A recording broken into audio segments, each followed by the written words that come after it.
Assalamualaikum warahmatullahi wabarakatuh. Selamat siang, salam sejahtera buat kita semua. Yang terhormat Bapak Ibu penilai, video pembelajaran ini digunakan untuk penilaian Serdos PDD UKT-PT tahun 2025. Perkenalkan, nama saya Praditya Arji Pratama SHMH, selaku dosen Fakultas Hukum Universitas PGRI Semarang. Saya berfokus pada mata kuliah Hukum Acara Pidana.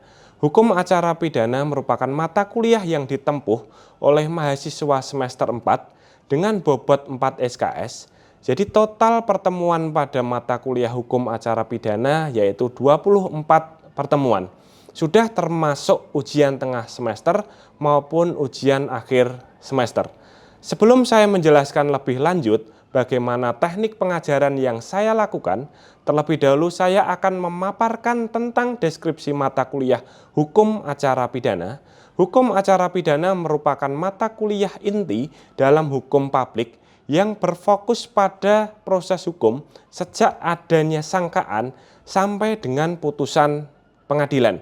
Jadi tujuannya adalah membekali mahasiswa agar memahami secara menyeluruh mengenai prinsip-prinsip tahapan dalam praktek persidangan pidana di Indonesia.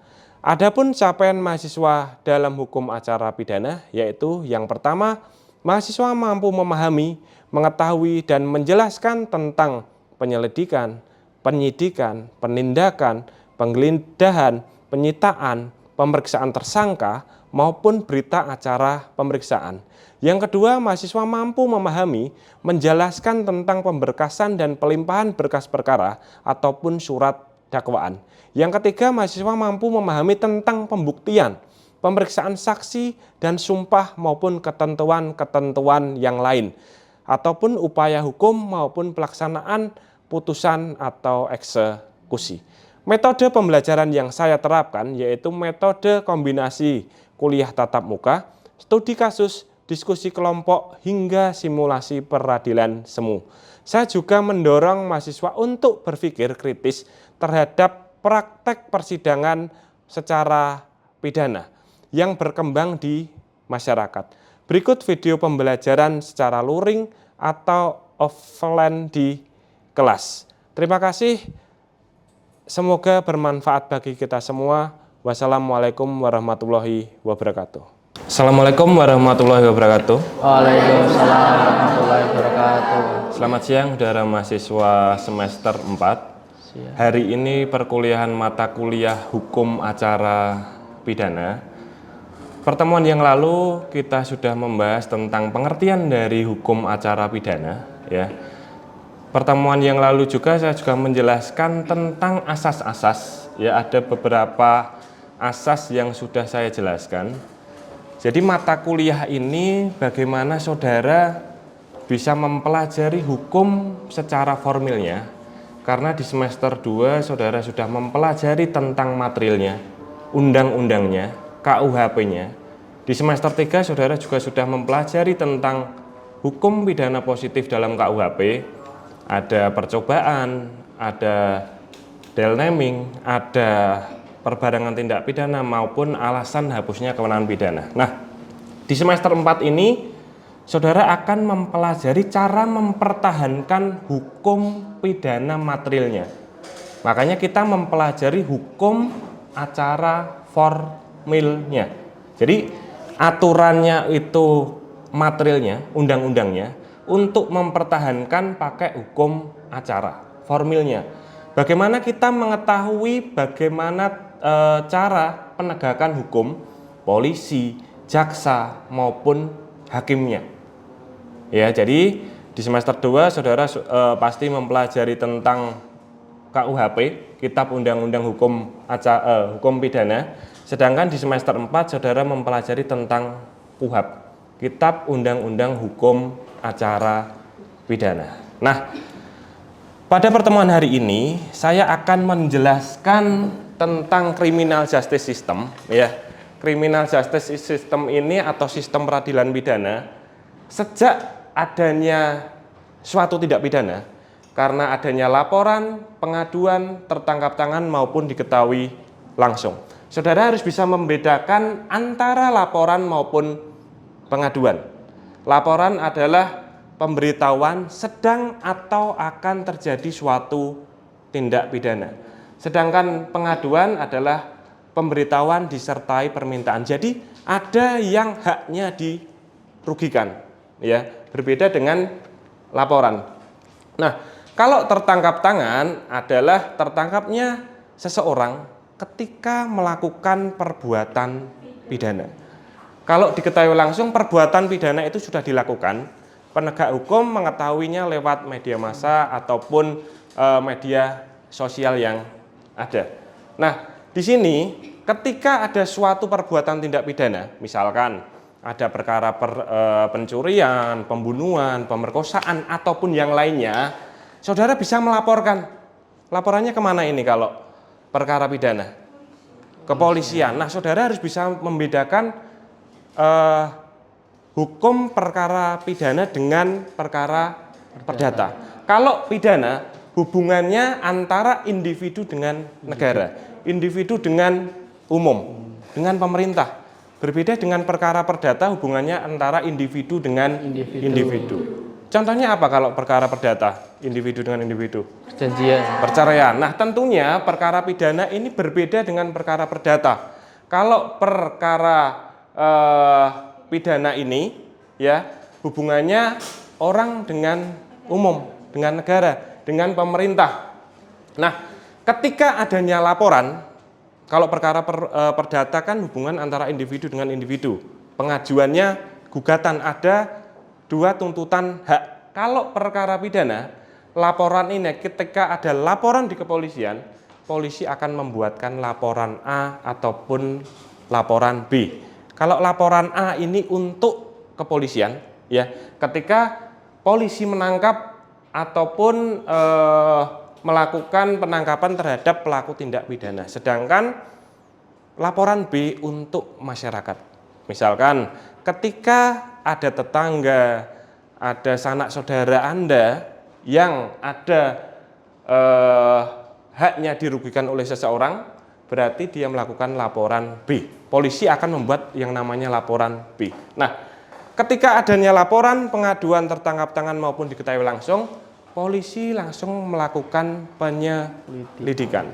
Penyelidikan ini dalam perkara pidana umum akan dilakukan 1 kali 24 jam. Ketika polisi melakukan penyelidikan, apakah memenuhi unsur atau tidak dalam penyelidikan tersebut? Jadi kalau memenuhi unsur, apa yang dimaksud unsur? Polisi melakukan penyelidikan ini, polisi akan memanggil saksi, mencari bukti ataupun yang lainnya. 1 kali 24 jam. Pak, bagaimana kalau 1 kali 24 jam tidak ditemukan? Maka orang itu bisa dilepas. Berbeda dengan perkara narkoba ataupun yang lainnya, ya. Jadi kalau perkara pidana umum 1 kali 24 jam. Nah, penyelidikan ini adalah serangkaian tindakan kepolisian guna menentukan dapat atau tidaknya dilakukan penyidikan. Boleh sambil dicatat, penyelidikan adalah serangkaian tindakan kepolisian guna menentukan dapat atau tidaknya dilakukan penyidikan. Nah, ketika sudah ada ranahnya penyelidikan, ya, sudah ditemukan unsur, misal, sudah ditemukan adanya pencurian, adanya pemerkosaan, adanya pembunuhan, adanya pembulian, adanya pencemaran nama baik maupun yang lainnya, polisi melakukan penyidikan. Ya, saudara harus bisa membedakan antara penyelidikan dengan penyidikan. Kalau penyidikan adalah serangkaian tindakan kepolisian guna menentukan tersangkanya, ya, guna menemukan tersangkanya. Kalau penyidikan, ya, penyidikan itu guna menemukan tersangkanya. Jadi harus bisa membedakan ranahnya penyelidikan maupun penyidikan. Di dalam penyidikan, polisi akan melakukan serangkaian tindakan, ya, bisa memanggil, tangkap, tahan, sita maupun geledah. Nah, polisi ini akan membuat sprint tugas, sprint han, sprint kap, maupun seperintahan, sita maupun yang lainnya. Untuk apa sih? Untuk mencari penyidikan ini. Nah, prosesnya polisi melakukan penyidikan adalah 20 hari. Ya, 20 hari polisi melakukan penyidikan. Pak, bagaimana kalau 20 hari ini tetap tidak ditemukan? Polisi akan memintakan perpanjangan kepada jaksa penuntut umum 40 hari menjadi 60 hari. Nah, kadang masyarakat bertanya, mengapa ya polisi kok lama sekali? Kenapa kasus ini tidak naik? Memang kenyataannya polisi ada batas waktunya, 20 hari. Kalau memang tidak ada, bisa dimintakan perpanjangan. Tapi kalau sudah memenuhi unsur, memenuhi syarat. Pak, bagaimana kalau 60 hari sudah tetapi tidak ditemukan? Kalau memang perkaranya yang berat, ya lebih dari 9-10 tahun, akan meminta perpanjangan ke hakim pengadilan, ya menjadi 30 ditambah 30 menjadi 120 hari, ya. Nah, kalau memang tidak ditemukan juga, ya berarti orang itu harus dilepas. Karena di sini polisi akan melakukan pemeriksaan. Di sini ada namanya pemeriksaan inquisitor maupun accusator. Nah, pemeriksaan inquisitor ini, ya polisi akan tersangka ini sebagai objek. Sebelum adanya KUHP, Kitab Undang-Undang Hukum Acara Pidana, ya polisi ini hanya melakukan penyidikan, ya tersangka ini sebagai objek. Dia tidak bisa memberikan argumen, dia tidak bisa membantah. Tetapi dengan adanya KUHP, ya Kitab Undang-Undang Hukum Acara Pidana, sekarang ada pemeriksaan accusator. Tersangka maupun terdakwa sebagai subjek. Jadi bisa melakukan pembelaan. Nah, ketika dilakukan penyidikan ini, ya polisi akan menanyakan ke tersangka, ya polisi akan menanyakan ke tersangka apakah akan memakai kuasa hukum. Ditanya, karena ada hak-hak tersangka, ada hak-hak terdakwa di sini. Jadi pasti akan ditanyakan, Mbak, Pak, Mas, ya ketika ada orang bersalah, apakah mau memakai kuasa hukum atau tidak. Kalau memakai, ya berarti orang itu harus menghubungi kuasa hukumnya. Apabila tidak memakai kuasa hukum, polisi akan membuat surat penolakan bahwa dia tidak memakai kuasa hukum. Berarti lanjut, ya. Orang itu kalau memang sudah memenuhi, dimasukkan ke sementara ke polsek, polres ataupun tempat dia ditangkap. Nah, polisi juga akan memeriksa saksi-saksi di sini. Saksi di sini ada 2, saksi adecat maupun acat. Saksi yang meringankan maupun yang memberatkan. Jadi boleh tersangka ini memanggil saksi yang meringankan dia. Saksi harus ia lihat, ia dengar, ia alami. Jangan saksi yang testimonium de auditu. Nah, di sini ya, ketika sudah ditetapkan polisi, sudah ada unsur-unsurnya, polisi sudah memanggil, menangkap, menahan maupun sita geledah, polisi juga harus memberikan kabar ya terhadap keluarga si tersangka. Harus memberikan kabar karena memang ada SOP-nya di kepolisian ya. Polisi harus memberikan bahwa misal saudara ini dia terkena pasal ini karena melakukan ini ya. Jadi saudaranya atau keluarganya harus diberi tahu. Ketika sudah diberitahu semua, sudah ranahnya selesai di dalam penyidikan ya oleh kepolisian, berkas acaranya nanti akan dikasihkan ke penuntut umum. Penuntut umum itu adalah jaksa. Jaksa perannya di sini apa? Membuat dakwaan. Karena hubungannya individu dengan negara, dengan pemerintah. Jadi lawannya adalah jaksa, bukan individu dengan individu. Oke, setelah di sini ya sudah selesai ada panggil, tangkap, pemeriksaan saksi, tersangka maupun yang lainnya, berkas diberikan kepada kejaksaan. Di sini apakah dikembalikan atau tidak oleh jaksa? Kalau dikembalikan berarti P19. Polisi akan membuat lagi untuk melengkapi berkas-berkas yang akan diberikan kepada kejaksaan. Kalau sudah lengkap akan diberikan P21 oleh kejaksaan. Nah, setelah lengkap P21 di sini oleh kepolisian ya. Setelah polisi diberikan P21 oleh kejaksaan, maka ranahnya sekarang adalah persidangan. Sekarang saudara harus bisa membedakan perkara pidana dengan perkara perdata. Kalau perkara pidana itu kalau perkara pidana ada jaksanya. Berbeda dengan perkara perdata. Penggugat dan tergugat, individu dengan individu. Jadi yang membedakan kuncinya ada di jaksa, penuntutan. Nah, di semester 4 ini saudara mempelajari tentang alur persidangannya. Ketika nanti saudara semester 6 sudah menghafal alurnya, saudara tinggal mengimplementasikan ilmu saudara di dalam praktek persidangan semu. Sebelum nantinya saudara lulus menjadi sarjana hukum.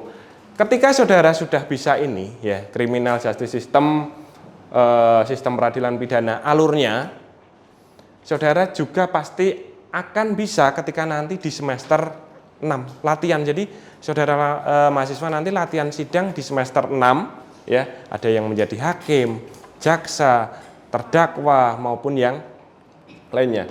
Sebelum saudara masuk ke semester 6 persidangan semu, saudara harus tahu tentang alur persidangan dari awal pembuatan dakwaan ya. Jadi di sini ya dibayangkan saja kalau dalam persidangan sebelah kanan hakim itu ada panitera, samping sini ada hakim anggota 1, hakim anggota 2. Sebelah kanannya jaksa, kirinya hakim terdakwa maupun kuasa hukumnya. Oke, di sini jaksa akan membuat yang namanya dakwaan. Dakwaan itu ada dakwaan tunggal, alternatif, kumulatif maupun dakwaan subsidiar. Jaksa ini akan mendakwakan sesuai apa yang diperbuat oleh terdakwa. Ya, sesuai apa yang diperbuat oleh terdakwa. Kalau memang pasalnya 362 pencurian ya dimasukkan di dalam dakwaan. Pasal seperti kasusnya Ferdi Sambo ataupun yang lainnya juga dimasukkan di dalam dakwaan di sini ya. Setelah jaksa membuat dakwaan, pasti akan ada yang namanya sanggahan, ada yang namanya eksepsi ya. Eksepsi adalah nota keberatan. Jadi terdakwa ini bisa membantah apa yang didakwakan oleh jaksa ya. Akan membantah, dibuatkan eksepsi, nota keberatan. Pak, pakai kuasa hukum enggak? Kalau memang memakai kuasa hukum berarti dibantu oleh kuasa hukum terdakwanya ya. Di sini ketika melakukan eksepsi, nota keberatan atau bantahan terhadap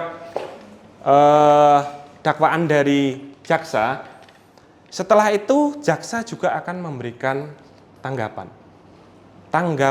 atas eksepsi dari terdakwa. Ditanggapi oleh jaksa. Setelah ditanggapi ada yang namanya putusan sela. Ya, ada putusan sela. Di dalam putusan sela, eksepsi dari terdakwa ini ataupun kuasa hukum dari terdakwa ditolak atau tidak oleh hakim. Kalau eksepsinya ditolak, ya, eksepsinya ditolak berarti langsung lanjut ke pokok perkara. Pokok perkara apa? Pembuktian. Nah, Di dalam pembuktian, kalau saudara bayangkan ya, saudara pernah melihat sidang, misal di YouTube atau di media sosial ataupun bahkan melihat langsung, ketika pembuktian di sini, yang dibuktikan pertama adalah saksi dari jaksa, saksi yang memberatkan, saksi acat. Jadi saksi yang memberatkan terlebih dahulu diperiksa oleh hakim. Pak, berapa saksinya? Bebas ya. Saksinya tergantung dari kejaksaan. Jaksa pun mencari saksi harus ia lihat, ia dengar, ia alami, karena saksi ini disumpah. Saksi apakah boleh berbohong? Tidak. Terdakwa boleh berbohong? Terdakwa boleh berbohong? Boleh ya. Kalau terdakwa ini tidak boleh berbohong, ya bakalan bisa penuh ya penjara kita ya.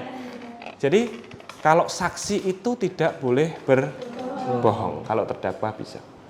Nah, setelah melakukan pemeriksaan saksi yang memberatkan, setelah itu melakukan pemeriksaan saksi yang meringankan. Dari siapa sih? Dari terdakwa. Nah, kalau memang ada pemeriksaan saksi ahli, juga diperlukan saksi ahli.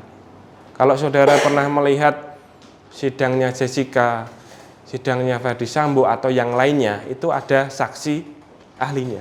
Saksi ahli ini memberikan keterangan terhadap sidang, ya, memberikan keterangan terhadap yang dia ketahui. Setelah adanya saksi yang meringankan, memberatkan, setelah itu adalah pemeriksaan terdakwa ya. Jadi adalah pemeriksaan terdakwa. Setelah diperiksa nanti akan ada tuntutan dari jaksa ya. Akan diberikan tuntutan oleh jaksa. Nah, di sini terdakwa juga bisa melakukan pembelaan atau yang dinamakan pledoi. Ya, jaksa akan membuat tuntutan. Setelah itu kuasa hukum dari terdakwa membuat pledoi. Setelah itu ada replik, duplik maupun putusan.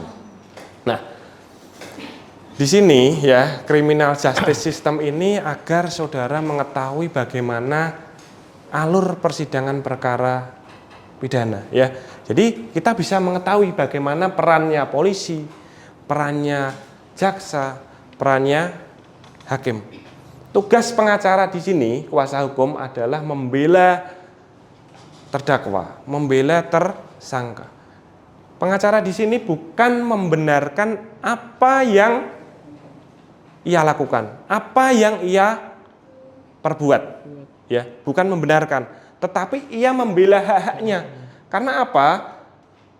Ketika terdakwa ini tidak ada kuasa hukum ataupun yang lainnya, apabila nanti polisi dalam melakukan penyidikan adanya kesalahan, ya, jadi pengacara ini hanya membela hak-haknya, bukan membenarkan apa yang ia lakukan. Nah, kalau polisi melakukan salah tangkap, salah panggil, salah tahan, sita maupun yang lainnya, tersangka ini bisa melakukan yang namanya peradilan, ya, bisa melakukan peradilan di sini.